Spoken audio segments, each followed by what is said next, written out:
Hello friends, welcome to Trading Edge. So Nifty bank Nifty में इस week में क्या मूव मिला है, नेक्स्ट वीक हम क्या प्लान करेंगे, वो सारी बातें डिस्कस कर लेते हैं। ओके, फर्स्ट ऑफ ऑल देखो, हम डिस्कस कर लेते हैं कि हमारा फ्राइडे को क्या प्लान था और किस तरह से मार्केट ने मूव किया है। राइट नाउ देखो, हमने यहाँ पे मैंने आपको बताया था कि ये एक ब्रेकर यहाँ पे बना है। ओके, ये ब्रेकर यहाँ पे बना है, इस ब्रेकर का रीटेस्ट होके मार्केट यहाँ से नीचे गिरा और फिर गैप डाउन ओपनिंग, और जो हमने एग्जैक्टली टारगेट किया था -2 से -2.5। ओके, वो एरिया हमने टारगेट किया था कि यहाँ तक ये आ सकता है, और ये भी हमने बताया था कि यहाँ से ये रिवर्सल भी ले सकता है, और इसका अगर ब्रेकडाउन मिला तो हम नीचे -4 एंड -4.5 तक जा सकते हैं, जो कि ये एरिया है। ओके, 24,060 से लेके 30। तो देखो यहाँ पे आई टोल्ड यू कि हमें एक बार शॉर्ट्स बुक कर लेने हैं, फिर अगर वापस से ब्रेकडाउन मिलेगा तो हम फर्दर शॉर्ट करेंगे। राइट, क्लियरली आपको यही बताया गया था, और क्लियरली देखो मार्केट ने वहीं से रिवर्सल लगाया है और एक बहुत बढ़िया मूव दिया है ना। अब यहाँ पे अगर आप चेक करोगे तो यहाँ पर भी मार्केट ने एक बढ़िया सा ब्रेकर बनाया है, और उस ब्रेकर से ही मार्केट ने एक ब्लास्टिंग मूव दिया है। ओके, ना यहाँ पे आप फ्रेंड्स चेक करो, सिंपल। ओके, मैं जूम कर देता हूँ थोड़ा। ओके, यहाँ पे अब देखिए फ्रेंड्स, इधर मार्केट ने इस ब्रेकर को टैप नहीं किया, थोड़ा ऊपर गया, वापस से उसे नीचे आना पड़ा। क्यों? Because I always tell you कि मार्केट कैसे मूव करता है। देखो, इम्बैलेंस से लिक्विडिटी, से वापस से इम्बैलेंस, से वापस से ये सारी लिक्विडिटी। ओके, तो इसी तरह से मार्केट मूव करता है, और इसी तरह से मार्केट ने मूव किया है। राइट, तो ब्रेकर ब्लॉक कितना पावरफुल है ये चीज़ आप यहाँ पे देख सकते हो। कल हमने शॉर्ट साइड का ट्रेड प्लान किया था। ओके, वो बढ़िया से मिला। ठीक है, जिन्होंने कैरी नहीं किया होगा उनको डेफिनेटली प्रॉफिट नहीं हुआ होगा, बिकॉज मार्केट गैप डाउन में निकल गया, बट कल एक्सपायरी थी। अदरवाइज़ ब्रेकर ब्लॉक में टैप के बाद इस तरह के अच्छे मूव्स ही मिलते हैं। इतना शार्प मूव नहीं मिलता ऑलवेज, बट एक अच्छा मोमेंटम आपको डेफिनेटली मिल जाता है जब भी हमें ब्रेकर से एंट्री मिलती है, अगर वो ब्रेकर रिस्पेक्ट करता है मार्केट। राइट, तो यहाँ पे देखो बढ़िया सा ट्रेड यहाँ पे ब्रेकर ब्लॉक में मिला है। और देखो फ्रेंड्स, आपको ज़्यादा कुछ यहाँ पे सोचना नहीं था। टेलीग्राम पे मैंने बताया था, तो नहीं जुड़े हो टेलीग्राम पे, देन डेफिनेटली टेलीग्राम डिस्क्रिप्शन में लिंक है, उसमें आप जुड़ जाइए। आपको पता लग जाएगा कि किस तरह से मैंने उधर अपडेट भी दिया था इस चीज़ के लिए। सिंपल है फ्रेंड्स। और जो पहली बार वीडियो देख रहे हैं, जिन्हें नहीं समझ में आ रहा है ये ब्रेकर ब्लॉक क्या है, हम ऑर्डर ब्लॉक की बात करेंगे, ये हमारा ऑर्डर ब्लॉक है, ये सब क्या है, तो प्लीज़ जाके हमारा प्लेलिस्ट में वीडियोस पड़े हैं सारे, वो जाके देख सकते हैं। सिंपल है, एक बहुत ही बड़ा ब्लास्टिंग मूव मिला है। देखो यहाँ से मार्केट अच्छा मोमेंटम नहीं कर पाया। ओके, इतना मोमेंटम करके वो थक गया, फिर एकदम एग्जॉस्ट हो गया, नीचे आ गया, फिर जैसे यहाँ पे टैप मिला तो ये ब्लास्ट मिला, तो कुछ तो रीज़न होगा ना फ्रेंड्स। ये जो हम एसएमसी वगैरह सब डिस्कस करते हैं, इसको हम मास्टर करने की कोशिश कर रहे हैं, तो इसका ये देखो आपके सामने रिज़ल्ट है। ओके, आपके सामने रीज़न है कि यहाँ पे मार्केट ने टैप नहीं किया, तो हमारा टारगेट था 24,344 का, वो नहीं आया, बट यहाँ जैसे ही टैप किया 10 मिनट में टारगेट आ गया। वो टारगेट कैसे निकाला था वो भी ब्रेकर ब्लॉक वाले वीडियो में मैंने आप लोगों को सिखाया हुआ है। सिंपल है, तो आपको कुछ नहीं करना था, ये जो मैनिपुलेशन लेग था उस पर स्टैंडर्ड डेविएशन प्लॉट करना था। ओके, और देखो यहाँ पे आपको टारगेट दिख रहा है क्या, 24,344, यही हमारा पहला टारगेट था। ओके, तो इस टारगेट को हम डेफिनेटली टारगेट कर रहे थे, इस एरिया को, और वहीं से देखो मार्केट ने थोड़ा पुल बैक लिया है। नाउ हम बात कर लेते हैं कि नेक्स्ट वीक हमको कैसे ट्रेड करना है। सिंपल है, तो अभी मैं इसको थोड़ा हटा देता हूँ ड्राइंग्स को, और यहाँ पे हम जूम करते हैं। देखो प्राइस के पास 2 पॉइंट है जाने के लिए, यहाँ से लेके यहाँ तक ये एक फेयर वैल्यू गैप है, और फिर ये ऑल टाइम हाई की लिक्विडिटी है। ना देखो, सिंपल सा क्वेश्चन अपने आप को पूछना है, सबसे नज़दीक प्राइस के पास क्या है, सबसे नज़दीक ये लिक्विडिटी पड़ी है। ओके, प्राइस के लिए सबसे नज़दीक जाने के लिए क्या है, ये लिक्विडिटी। तो अगर इसको इस फेयर वैल्यू गैप में टैप करने आना भी है, तो भी ये पहले मेरे हिसाब से इस लिक्विडिटी के लिए जाना चाहिए, उसके बाद फिर हो सकता है कि हम यहाँ से मुड़ जाए, दैट इज़ टोटली पॉसिबल। या तो फिर बिल्कुल ही मूव ना नीचे का मूव ना दे और इस तरह का कैंडल बना दे वीकली, वो भी पॉसिबिलिटी मैं रूल आउट नहीं कर रहा हूँ ना। उसके लिए हमको थोड़े डाउन नीचे के टाइम फ्रेम पे आना पड़ेगा। और एक और चीज़, बैंक निफ्टी का हम जब एनालिसिस करेंगे तो मैं उसमें भी बताऊंगा कि थोड़ा मार्केट डाइसी हो सकता है नेक्स्ट वीक। ओके, डाइसी हो सकता है, क्यों? बिकॉज बैंक निफ्टी का चार्ट एंड निफ्टी का चार्ट थोड़े सिंक नहीं कर रहे हैं। ओके, दोनों में ऑपोजिट साइड की मूवमेंट दिख रही है मुझे, तो देखना पड़ेगा कौन किसको खींचता है। ओके, निफ्टी बैंक निफ्टी को ऊपर खींचता है या बैंक निफ्टी निफ्टी को नीचे लेके आता है, वो एक चीज़ देखनी पड़ेगी। तो उसके लिए हम थोड़ा नीचे जाएंगे, बिकॉज एकदम क्लीन यहाँ पे नहीं हो रहा है डिसाइड की मार्केट को किधर जाना है, बिकॉज दोनों हमारे बड़े इंडाइसिस अपोजिट मूव दिखा रहे हैं। सिंपल है ना। अब यहाँ पे देखो, निफ्टी ने ये वाले फेयर वैल्यू गैप में टैप किया, डेली पे ये वाले फेयर वैल्यू गैप में भी टैप किया, सभी दोनों में टैप करके दोनों को रिस्पेक्ट करके क्लोजिंग जाके ऊपर दी है। तो निफ्टी अभी भी बुलिश दिख रहा है, उसके लिए ये टारगेट तो बियर मिनिमम है और उसके ऊपर भी टारगेट्स है, वो भी मैं आपको बताऊंगा कैसे निकाले। ओके, बट हाल फिलहाल यहाँ पे अगर आप देखो तो ये एक क्लियरली क्या था, देखो ये स्ट्रक्चर से लेके ये इतना हमारा ओवरलैपिंग फेयर वैल्यू गैप है, तो exactly overlapping fair value gap को टैप करके मार्केट रिएक्ट किया है। तो ओवरलैपिंग फेयर वैल्यू गैप कितना इंपॉर्टेंट है ये आपको समझ में आ जाना चाहिए। सिंपल है मेरी बात। नाउ डेली पे भी बुलिश दिख रहा है, निफ्टी में कोई वीकनेस हाल फिलहाल नहीं दिख रही है। निफ्टी अगर ऊपर ना भी जाए तो भी हो सकता है हम यहाँ पे थोड़ा टाइम पास करता हुआ दिखे, इस तरह का कुछ चैनल बनाता हुआ दिखे डेली चार्ट पे, ये भी एक पॉसिबिलिटी है फॉर निफ्टी। 4 आवर में देख लेते हैं। देखो 4 आवर में भी इसमें एज सच कोई वीकनेस नहीं है, ये सारे फेयर वैल्यू गैप्स वगैरह इसमें भी रिस्पेक्ट हो रहे हैं। ओके, और यहाँ से ऊपर जा रहा है। हमें 2 लेवल निकालने हैं जिसके ऊपर हम बाई या सेल के ट्रेड्स प्लान करेंगे फॉर द होल वीक। तो वो लेवल्स कौन से हैं उसके लिए मैं एक बार 15 मिनट्स पे आ जाता हूँ और आपको दिखाता हूँ। नाव हम यहाँ पे ऑन कर लेते हैं हमारा जो भी है, ये सब मैं यहाँ से अभी ये डिलीट करूँगा इसको। ये हमारा ब्रेकर था, ये 15 मिनट्स का फेयर वैल्यू गैप है। ओके, ये सेलिंग जोन भी है बट ये ठीक है, अभी इसको भी हटा देते हैं बिकॉज इधर से मार्केट ने लिक्विडिटी लेके रिएक्ट डेफिनेटली किया है। नाव देखिए फ्रेंड्स, आपको ये दोनों स्टैंडर्ड डेविएशन मैंने यहाँ पे लगा के रखे हैं। ओके, ये दोनों स्टैंडर्ड डेविएशन है। नाउ देखो दोनों का पॉइंट -2 एंड -2.5 का एरिया मार्केट ने टैप कर दिया है। ये बाई साइड का है, ये सेल साइड का है। नाउ देखना हमें ये है कि मार्केट ऊपर की साइड -4 तक जाना चाहता है या यहाँ नीचे की साइड -4 के लिए आना चाहता है। ओके, वो दोनों में से एक जगह जाने की कोशिश करेगा पहले।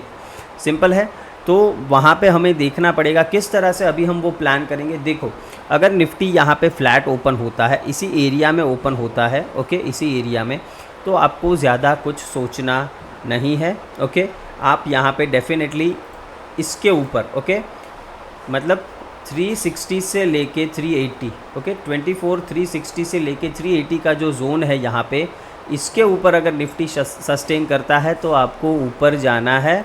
और ऊपर कौन से टारगेट के लिए बैठना है, देखो यहाँ पे आपको दिख रहा होगा 24,462 के लिए आपको जाना है। ये -4 और -4.5 का एरिया है जो 462 से लेके 491 तक का है। तो आपको ये टारगेट बनाना होगा। अगर हम यहाँ से ऊपर जाते हैं, मतलब 380 से अगर ऊपर सस्टेन करते हैं, प्राइस एक्शन बनाते हैं, then this should be your next target. तो यहाँ से आपको आराम से 80 से 100 पॉइंट का टारगेट ऊपर की साइड दिख रहा है हमें। फिर यहाँ पे मार्केट क्या करता है हम देखेंगे। ओके, मान लेते हैं मार्केट फ्लैट ओपन होके नीचे आता है, कोई दिक्कत नहीं है। आपको बाइंग सिनारियो देखने हैं, क्यों? बिकॉज ये एक बहुत ही बड़ा 15 मिनट्स का फेयर वैल्यू गैप है। तो इस गैप में कहीं से भी मार्केट रिवर्सल लेता हुआ दिखे, लिक्विडिटी स्वीप करके कुछ इधर लिक्विडिटी बना सकता है। हो सकता है मार्केट फर्स्ट हाफ में इधर थोड़ा नीचे आए, लिक्विडिटी बनाए, फिर फटाक से लिक्विडिटी स्वीप करके इस तरह से ऊपर निकल जाए। ओके, ये चीज़ टोटली पॉसिबल है, तो ये आप कर सकते हो। इसी तरह से आपको प्लान करना है। शॉर्ट कहाँ पे करेंगे अगर नीचे जाता है मार्केट, तो वो सब भी मैं डिस्कस करता हूँ, डो नॉट वरी। ओके, ये हमारे लिए 15 मिनट्स का एक ऑर्डर ब्लॉक दिख रहा है मुझे, ये पूरा ही लेना पसंद करूँगा बिकॉज एक अच्छा खासा डाउन मूव है यहाँ पे। ओके, तो ये हमारे लिए ये भी एक ऑर्डर ब्लॉक है मेरे लिए। यहाँ पर मार्केट कभी भी टैप करता है, मैं पहले बाइंग का ही सिनारियो देखूँगा। अगर मान लेते हैं मार्केट गैप डाउन ओपन हो जाता है, उसकी भी पॉसिबिलिटी है बिकॉज HDFC बैंक का जो ADR होता है, ओके, अमेरिकन डिपॉजिट रिसीट ऐसा होता है, वहाँ पे ये स्टॉक हमारा ट्रेड होता है, तो वो -7.5% जितना दिखा रहा है। देखो ये पूरा नेगेटिव हमारे मार्केट के बाद नहीं हुआ, ऑलमोस्ट ये 4.5% जितना, तो हमारा मार्केट क्लोज ही इतना नेगेटिव हुआ था। ओके, HDFC बैंक इतना ही क्लोज नेगेटिव हुआ था, उसके बाद 3% ये और ड्रॉप हुआ है। तो हो सकता है कि हमें उसमें गैप डाउन ओपनिंग दिखने को मिले, उसकी वजह से बैंक निफ्टी में और निफ्टी में भी थोड़ा बहुत गैप डाउन देखने को मिल सकता है, ये टोटल पॉसिबिलिटी है। बट निफ्टी में हम शॉर्ट कहाँ पे जाएंगे? देखो 24,200 हमारा लेवल है, जब तक इसके ऊपर है हम बाइंग का सोचेंगे। हम यही सोचेंगे कि मार्केट पहले इसकी लिक्विडिटी लेगा और उसके ऊपर जाने की कोशिश करेगा, यही हमारा सेटअप होना चाहिए। ओके, नाउ अगर मार्केट गैप डाउन ओपन होके या फिर किसी भी सिनारियो में 24,200 के नीचे सस्टेन करना स्टार्ट करता है वीक में, कभी भी वो मंडे हो, ट्यूसडे हो, कभी भी हो, इसके नीचे सस्टेन करना स्टार्ट किया, देन हम मानेंगे कि मार्केट नीचे जा रहा है ये टारगेट्स के लिए। Okay, 24,064 and 24,030। ओके, तो हो सकता है हम इस एरिया में जाएं नीचे की और फिर यहाँ से बाउंस ले। वैसे भी 24,000 एक साइकोलॉजिकल लेवल है, तो फिर वहाँ से हम एक बाउंस भी एक्सपेक्ट करेंगे। बट 24,200 के नीचे जब हम जाए तभी इसको देखना है, सोचना है, उससे पहले सेलिंग नहीं करना है। सिंपल है। अगर market in any case gap up open हो जाता है, और गैप अप कहाँ पे? ऑल टाइम हाई के ऊपर, मतलब 24,401 के ऊपर। अगर यहाँ पे गैप अप ओपन हो जाता है और मार्केट कुछ इस तरह से शूटिंग स्टार या कोई नेगेटिव कैंडल पहला बनाता है, उसके नीचे ट्रेड करता है, तो हम वहाँ पे शॉर्ट जा सकते हैं। क्यों? बिकॉज ये मार्केट लिक्विडिटी स्वीप करके फिर वापस से एक पुल बैक देगा, फिर ऊपर जाएगा। ओके, इस तरह से हो सकता है। तो उस केस में आप शॉर्ट्स के लिए भी ध्यान दे सकते हो, अगर हम ऑल टाइम हाई पे ओपन होते हैं गैप अप, तभी उसी केस का ये सिनारियो का है। ठीक है, तभी आपको ये करना है। बाकी फ्लैट ओपन होके नीचे आने पे या फिर गैप डाउन ओपनिंग पे क्या करना है और नॉर्मल गैप अप ओपनिंग में भी क्या करना है आपको बता दिया है। अगर मार्केट मान लेते हैं 350 360 इस एरिया में ओपन होता है, तो फिर हम ब्रेकआउट का वेट करेंगे, कंसोलिडेशन करने देंगे। ब्रेकआउट मिला तो हम बाइंग का ट्रेड करेंगे। टारगेट मैंने बता दिए हैं, सिंपल है। नाउ बैंक निफ्टी की बात करते हैं। देखो ये बैंक निफ्टी का वीकली चार्ट है। अब मैं क्यों बता रहा हूँ, दोनों इंडेक्स मुझे अपोजिट लग रहे हैं, बिकॉज यहाँ पे दिख रहा है मुझे क्लियरली। ओके, देखो अगर हम बैंक्स की बात करें तो बैंक्स में ये एक छोटा सा वीकली फेयर वैल्यू गैप है जो 52,000 के आसपास आ रहा है, और बहुत ही छोटा सा गैप है। तो एक तो 52,000 साइकोलॉजिकल लेवल है, सपोर्ट है। तो यहाँ से देखो मुझे क्लियरली दिख रहा है कि प्राइस को इधर आना ईजी पड़ेगा। ऑलमोस्ट ये बीच में है, ऑलमोस्ट बीच में है। So I am not sure, but नीचे भी आ सकता है ये वाला प्राइस, और यहाँ से ये ऑल टाइम हाई ऊपर भी जा सकता है। तो बैंक्स में दोनों साइड की पॉसिबिलिटी है, और मुझे गैप डाउन दिख रहा है HDFC की वजह से। तो हो सकता है हम वापस से इस एरिया को रीटेस्ट करें 52,000 के लिए। सिंपल है, मुझे ये क्लियरली इतना वीकली चार्ट पे दिख रहा है, इसीलिए मैं बोल रहा हूँ कि दोनों में थोड़ा मुझे ऑपोजिट दिख रहा है ना। यहाँ पे अगर हम देखें, देखो ये डेली चार्ट पे ब्रेकर फॉर्म हो सकता है कब? अगर हम इस लो के नीचे सस्टेन करना स्टार्ट कर दें तो। और ये क्या है? 52,000।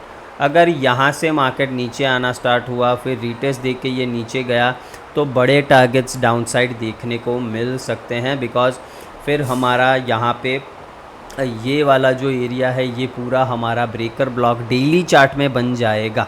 सिंपल है, बट उसके लिए मार्केट को 52,000 के नीचे ट्रेड करना पड़ेगा। उसी केस में ये चीज़ है।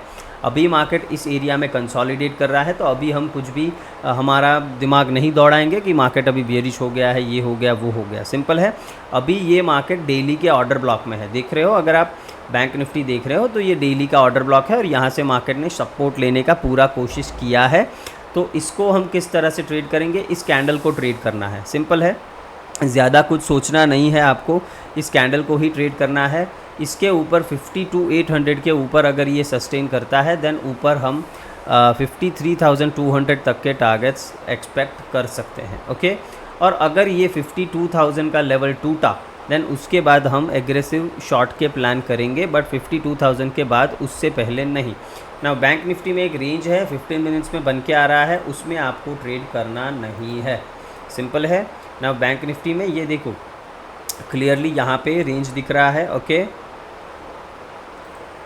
ये एक अपर रेंज है, ये लोअर रेंज है। 53 था, मोटा मोटी मान लीजिए 53,000 से 52,000, ये एक बड़ा रेंज है। इसको प्ले कैसे करेंगे? देखो सिंपल है, 52,000 के ऊपर गया बाइंग करो, पहला टारगेट 53,000 रखो, दूसरा 53,200, ये 2 टारगेट्स के लिए आप जा सकते हो। सिंपल है, ये बैंक्स की बात हो गई। अगर नीचे जाते हैं, जाने दूंगा, मुझे कोई इंटरेस्ट नहीं है नीचे अभी ट्रेड करने के लिए जब तक हम इस बॉक्स के ऊपर हैं। अगर मार्केट नीचे आता है, गैप डाउन भी ओपन हो जाता है, इधर टैप करके बाइंग का सिनेरियो मिलता है, मैं यहाँ पे वापस से बाई करूँगा बिकॉज़ ये एक सपोर्ट है, और जब तक ये ब्रेक नहीं होता तब तक मैं मानूंगा नहीं कि ये ब्रेक हो गया है। सिंपल है मेरी बात। नाउ आपको फिर यहाँ से ऊपर का ट्रेड भी मिल सकता है, तो उसको किस तरह से लेना है। गैप अप ओपन हो गया, अगर मान लेते हैं कुछ ऐसा सिनेरियो आ गया कि गैप अप ओपनिंग मिलती है, तो 52,800 के ऊपर अगर सस्टेन है तो हम बाइंग के ट्रेड्स लेंगे। ओके, फ्लैट ओपन होके नीचे जाता है, इस एरिया पे भी सपोर्ट लेता है, कहाँ पे, 52,500 के आसपास, तो यहाँ से भी बाइंग कर सकते हो। मान लेते हैं छोटा गैप डाउन ओपन होता है इस एरिया में और यहाँ से मार्केट ऊपर जाता हुआ दिखे, तो यहाँ से भी बाई का ट्रेड आप ले सकते हो, उसमें कोई दिक्कत नहीं होनी चाहिए। ओके, यहाँ से ये वाली जो कैंडल है इसको मार्क कर लेना, यहाँ से भी सपोर्ट बैंक निफ्टी ले सकता है, और अगर नहीं लेता, नीचे आता है, तो फिर इस एरिया का वेट करेंगे, यहाँ से कुछ देखेंगे बाई का सेटअप मिलता है तो। बाकी बैंक निफ्टी में कुछ ज़्यादा एग्रेसिव अभी प्लान मत करना, निफ्टी में जो क्लीन दिखे तो उसमें प्लान आप डेफिनेटली कर सकते हो। ओके, और मिड कैप निफ्टी की बात करें, देखो मिड कैप निफ्टी का वीकली चार्ट अगर हम देखते हैं तो बहुत ही स्ट्रॉन्ग दिख रहा है, जैसे हमने लास्ट वीक एक्सपेक्ट किया था कि जो एक रेजिस्टेंस लेवल था उसके ऊपर जाते हैं तो हमको एक बढ़िया मूव मिलेगा। तो देखो मिड कैप निफ्टी ने 4-5 दिन कुछ ट्रेड नहीं दिया, और फिर ट्रेड दिया तो लास्ट 2 दिन से सिर्फ और सिर्फ कंटिन्यूएशन में बाइंग का ट्रेड दे रहा है। ओके, हमारा इसमें भी यही प्लान था कि प्रीवियस डे हाई के ऊपर बाइंग करना है। देखो एकदम स्मूथ राइड अपसाइड आपको देखने को मिला है, कोई इसमें दिक्कत नहीं थी। इसका डेली चार्ट देखो तो अच्छा खासा कंसोलिडेशन के बाद यहाँ पे ब्रेकआउट दिया है, और ये मैंने आपको दिखाया था डेली एनालिसिस वीडियो में कि इसका ब्रेकआउट मिलेगा तो एक अच्छा मोमेंटम देखने को मिलेगा। तो ये जब तक ऊपर जाता है हम उसको बाय करते जाएंगे, इसमें आपको कुछ ज़्यादा सोचना नहीं है। ओके, शॉर्ट के लिए हम अभी इस लेवल के नीचे ही सोचेंगे। ओके, 12,340 के नीचे ही हम शॉर्ट के लिए कुछ सोचेंगे, 12,340 के नीचे। तब तक जो भी कोई डिप मिलता है, इधर डिप मिला बाइंग करो, यहाँ रिस्पेक्ट नहीं किया इधर आया बाइंग करो, जहाँ से भी मार्केट मुड़ता हुआ दिखे इन दोनों एरिया में से आप बाइंग कर लो। मान लेते हैं फ्लैट ही ओपन हो जाता है और इसी एरिया में रुक के ब्रेकआउट करता है, वापस से बाइंग कर लो, कोई दिक्कत नहीं है, बिकॉज ये कंटिन्यूएशन में कब तक जाएगा हमें नहीं पता। छोटा सा 15-20 पॉइंट का एसएल देके हम बाइंग डेफिनेटली करेंगे। टारगेट्स क्या रखेंगे, देखो ऊपर सिंपल है, टारगेट्स आपको रखना है 12,560 आपका फर्स्ट टारगेट हो जाना चाहिए। ये ब्रेक होता है देन आपको 590 तक के टारगेट्स देखने को मिल सकते हैं, एंड देन 625 के टारगेट्स देखने को मिल सकते हैं। ये आपके ऊपर के साइड के टारगेट्स हैं। अगर यहाँ से मार्केट ब्रेक करता है तो ऊपर डेफिनेटली ये सारे टारगेट्स देखने को मिलेंगे। डिप में बाइंग करना है, सिंपल है, तो ज़्यादा कुछ सोचने की ज़रूरत नहीं है। बाकी हाल फिलहाल स्टॉक्स में अच्छा मूव मिल रहा है, तो स्विंग ट्रेडिंग पे भी फोकस आप लोग कर सकते हो, उसमें भी कोई दिक्कत नहीं होनी चाहिए। सिंपल है, कुछ भी डाउट है, कुछ भी क्वेरी है तो पूछ सकते हो। ब्रेकर ब्लॉक वाला वीडियो नहीं देखा, वो सारी सीरीज़ नहीं देखी तो जाके देख लीजिए। ये सब समझना बहुत ही ज़रूरी है, आपको एग्जैक्टली टारगेट्स और रिवर्सल पॉइंट्स मार्केट में मिल जाते हैं। ओके, तो ज़्यादा कुछ सोचने की ज़रूरत नहीं है। Okay, thank you friends.